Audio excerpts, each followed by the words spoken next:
We're here today with Heather Maxwell Chandler, author of the Game Production Toolbox, which came out earlier this year and can be found on Routledge.com, where you can save 20% by using the code JML20 at checkout. Heather is a multimedia producer with over 20 years of experience in the video game industry, and she has worked in production at Epic Games, Electronic Arts, Ubisoft, and Activision. Heather was most recently a senior producer on Fortnite and is joining us today to discuss trends in the video game industry and her book, The Game Production Toolbox. Hello, Heather. Hello.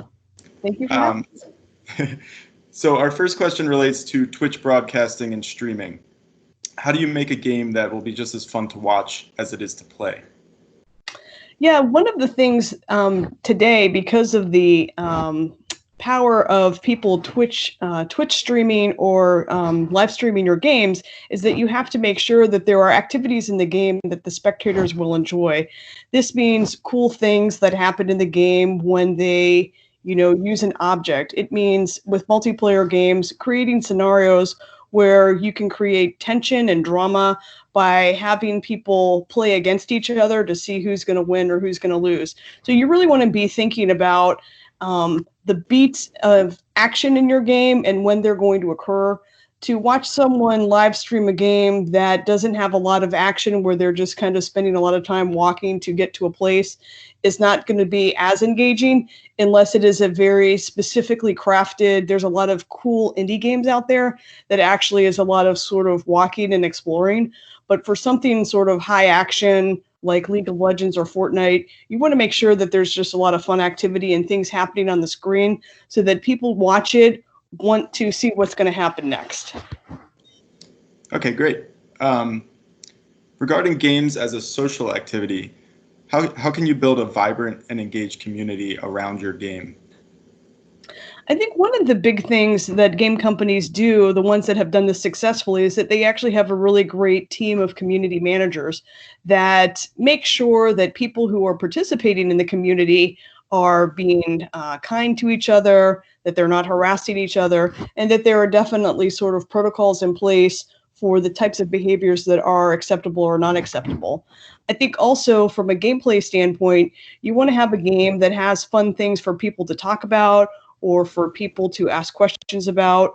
One of the neat things that Fortnite does is that they have sort of these mysterious events that happen in the game, and that creates a lot of ways for players to hop online and talk to each other about, well, what's your theory about this, or what do you think is going to happen here?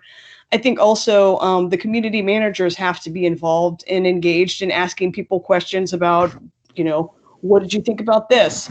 What would you like to see in the game next? What things are we doing well? I think also when you have the developers who get involved as well, it's very interesting when the developers kind of chime into the community to explain the reasoning behind, hey, this is why we made this decision in the game. So I think if you create sort of very open and inclusive space where you emphasize that we're here to learn from each other and to be positive, and you have the proper things in place to make sure that that is maintained, you can make a really great community around your game. Okay, excellent. In your experience, are there any events that were particularly successful around that? Oh, well, definitely. I mean, Fortnite has been kind of making a lot of news with the events that they've been doing in game, like the Travis Scott concert. And then just yesterday, they had the device. I actually did not log in to see that live event, but I think those are really great examples of where we can go as a game community, where you're all tuning in for a specific live event that really helps sort of pull together that community in a one-time event, that you have to be there in person to experience. Okay, excellent. When it comes to self-publishing, how does an independent game developer decide if they should self-publish their game or not? Yeah, that's a question that I get quite a bit, and there's no really good answer because the truth is it really depends on your situation, what your goals are, what you're planning to do with the game. I think one of the things you need to be thinking about is how much money do you need in order to get the game finished? And if you can't get that money raised through investors or other things, it might be useful to go to a publisher who will then offer you some sort of financing deal where they might finance part of the game and then pay you royalties for it. You also have to look at what are the types of services that you're going to need after you launch your game in order to make sure people know about it.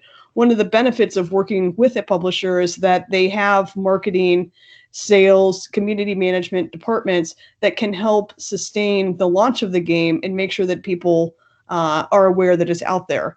There are independent developers who have done a really great job, going back to the community question, of building a community around their games, because they do sort of like a live development. Like, they'll start developing the game and they'll be very public about the different things that they're doing, and that builds a community so that when the game is actually released, they have a core group that is already interested in purchasing it.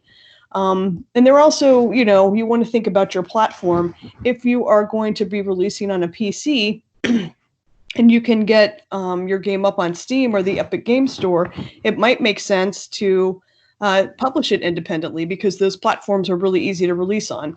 But if you want to publish something on, you know, Xbox or Sony or Google Stadia or things like that, it might be useful to get a publisher, because there's a lot of difficulty in navigating, you know, the approval processes and the various things that you need in order to get your game up on these different platforms. And so a publisher can be super helpful in that. Publisher can also help secure software ratings. So if you want to release your game internationally, a publisher can be very useful in that regard too.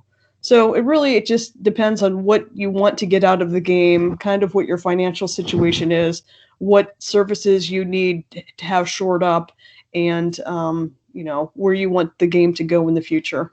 Mm-hmm. Okay, excellent. Next question is regards inclusivity. How can the industry be more inclusive? So that's been something that people have talked about for a very long time, specifically sort of the representation of females and minorities on game development teams. I think the industry has done a lot of good work in trying to make the game industry seem to be more inclusive. That includes, you know, things in how they write job descriptions and present information. I think it also means going out and being an advocate to, you know, women and other minority groups to say, hey, here's what it's like to work in the game industry. If you're interested in a career, you should come check us out. So I think it's a little bit of like outreach. It's a little bit of offering training and information for people to learn and understand what it's like to work in the game industry. One of the things that I do is I'm a STEM advocate, and I go around to middle schools and high schools, and I talk to women and young women about my experience in the game industry, because I want to show them that it is a viable career option. It is something that they could do. Many of them didn't even really realize that games were something you could do as a career. And I think that the game companies, as they look at sort of their recruiting and hiring practices, making sure that they are publicizing these jobs, you know, that are open in a wide variety of places, so that they can capture people who maybe they don't have specific game industry experience, but they have a skill set that could transfer over to some of the things you could do on a game. So I think there's a lot of different ways that people could do that. And the reason that this is important is because you want to have a variety of viewpoints working on your game team. It makes the game better. It makes the team stronger, because you have, you know, different ways of thinking allow you to solve different types of problems more effectively. Mm-hmm. Excellent. And our last question, how can your book, The Game Production Toolbox, help developers from concept to release? So I wrote this book because I think it's important for developers to understand the entire process and the effort that goes into making a game. A lot of times I will talk to people and they're like, hey, I have a game idea, and they'll start telling me about it. And, you know, it could be a really cool idea. But then when I start talking to them about, you know, how they would actually make it into a game, people are always surprised at all the different types of things you need to be concerned with. It's not just coming up with an idea and like a fun game mechanic. There's a lot of different pieces that go into it. So I think that my book really is a companion to people who already have sort of this game idea, but it shows them basically from a business and a product development standpoint how you actually get this done. So if you are a coder or an artist or a designer and you have that skill set to actually create content and create an experience, you still need to know all these other things about how to get financing for your game, how to hire the correct people to help you finish your game, how to go out and find a publisher, how you need to prepare your game for international markets. And there's, how do you test your game to make sure that you've tested it thoroughly? How do you get your game released on different platforms? So this book provides, it's a toolbox, that has lots of information and references about how you go about doing this.